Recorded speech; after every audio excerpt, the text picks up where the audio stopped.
নমস্কার বন্ধুরা, সুধা ভিলেজ ব্লগে আপনাদের সবাইকে স্বাগত। আবার একটা নতুন ব্লগ নিয়ে চলে এলাম। আপনারা আমার সঙ্গে থাকুন আর শুরু থেকে শেষ পর্যন্ত ব্লগটা দেখতে থাকুন। আশা করি আজকের ব্লগটা ভীষণ ভালো লাগবে। আজকের আমরা সবাই মিলে যাচ্ছি কালীঘাটে মায়ের পুজো দিতে। তো আপনারাও চলে আসুন আর আপনাদের সঙ্গে করেই নিয়ে যাব। চলুন তাহলে। তো এখন আমরা এই যে সবাই রাস্তা দিয়ে হেঁটে চলেছি, গাড়িতে উঠবো। অনেক দর্শক যাচ্ছে। আমরা অটোতে করে এই যে এখানে নেমেছি, এবার এখান থেকে বাসে যাব।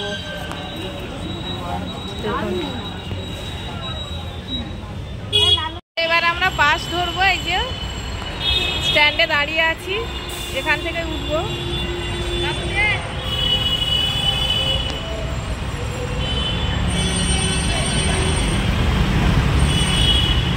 আমরা সব অটোতে উঠলাম, বাসে আর উঠলাম না।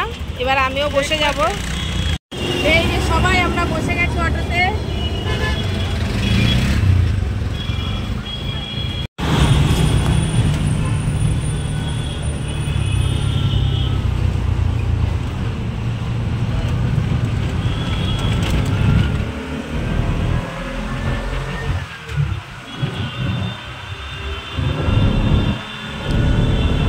তো এই যে অটো থেকে নেমে আমরা কিন্তু মন্দিরের দিকে আগিয়ে যাচ্ছি।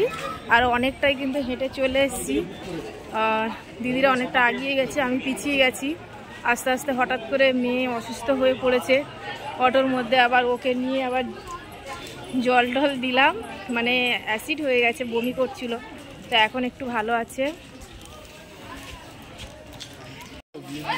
প্রথমে এই যে জগন্নাথের মন্দির, আর এখানে এই যে আমরা সবাই মিলে কিন্তু ঢুকে গেছি। আর এখানে এসেই জগন্নাথকে আমরা দর্শন করেছি, আর আপনারাও দর্শন করে নিন।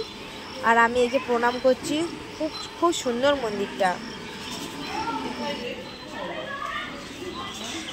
এখানে চলে এলাম, এই যে জগন্নাথ মায়ের মন্দিরের ভিতরে চলে এসেছি। আর ভিতরে তো ছবি মানে ভিডিও করতে দেবে না, ওই জন্য যতটা পাচ্ছি একটু দূর থেকে তুলে নিলাম। এই যে দেখুন, আমরা এখানে মায়ের প্রসাদ কিনে নিচ্ছি, মানে মাকে পূজা দেবো, তার জন্য কিন্তু প্রসাদ নিয়ে নিচ্ছি। আর এই দোকানেই কিন্তু সব তৈরি হয় মিষ্টি। তো এই যে মায়ের মন্দিরের ভিতরে আমরা এবার যাবো, সব ডালা নিচ্ছি, ডালা নিয়েই যাবো।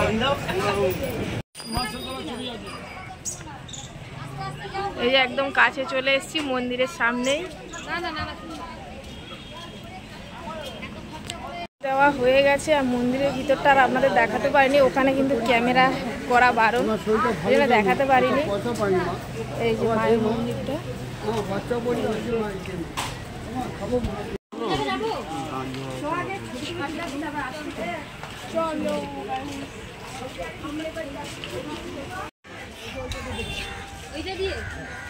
ভিতরটা একটু যাচ্ছি আমরা, এর ভিতরে একটু ঘুরবো।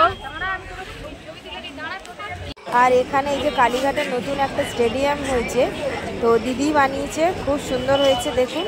আর আমার তো ভীষণ ভালো লাগছিল।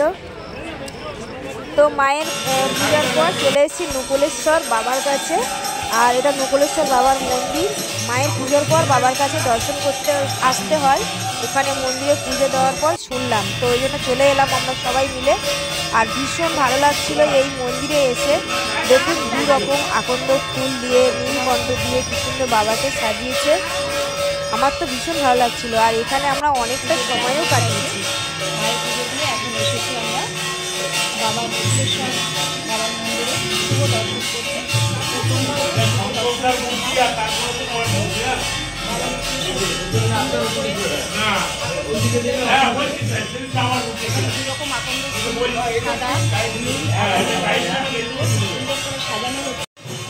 আর এখানে দেখুন অনেকটাই কিন্তু ফুল দিয়ে কিন্তু বাবাকে কিন্তু সাজানো হয়ে গেছে।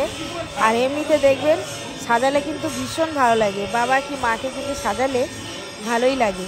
আর আমার তো ভীষণ ভালো লেগেছে এই সাজানোটা। আমি অনেক ছবি তুলেছিলাম বাবাকে।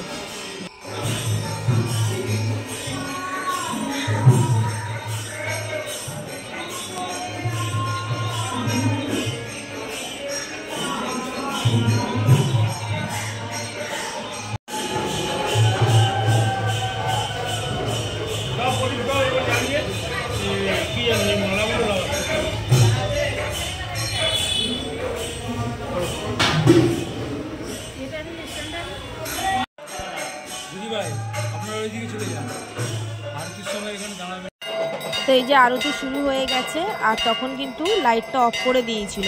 আর চারিদিকে কি সুন্দর দেখুন প্রদীপ দিয়ে সাজিয়ে দিয়েছে, ভীষণ ভালো লাগছে না? আর অবশ্যই কিন্তু আপনারা কিন্তু কমেন্ট করে জানাবেন। আর এই যে আরতি করছে, তো বাবার আশীর্বাদে আপনারা সবাই ভালো থাকুন, সুস্থ থাকুন। আর আমার তো ভীষণ ভালো লেগেছে। আপনারা চাইলে বাবার এই মন্দিরে আসবেন, মায়ের দর্শন নেবেন, বাবার দর্শন নেবেন, আর ভালো থাকবেন, সুস্থ থাকবেন। আমার তো খুব খুব ভালো লেগেছে বাবার কাছে গিয়ে। মায়ের পুজো দিয়েছি, বাবার দর্শন করলাম, সত্যি আমি ভীষণ ভালো আছি।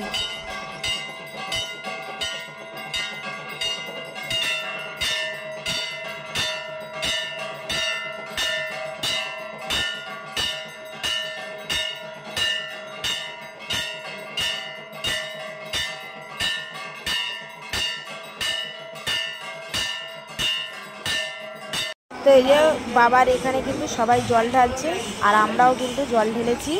জল ঢালার পর তারপরে বাবার আশীর্বাদ নিয়েই বেরিয়েছি। তো পুজো দেওয়া আসছে, এবার বাড়িতে যাচ্ছি। আর এই যে দেখুন এখন রাস্তায় আছি, এখন রাত 8টা বেজে গেছে। অনেকটা ঘোরাঘুরি হয়েছে মন্দিরে। আর এই যে আমরা সবাই আছি।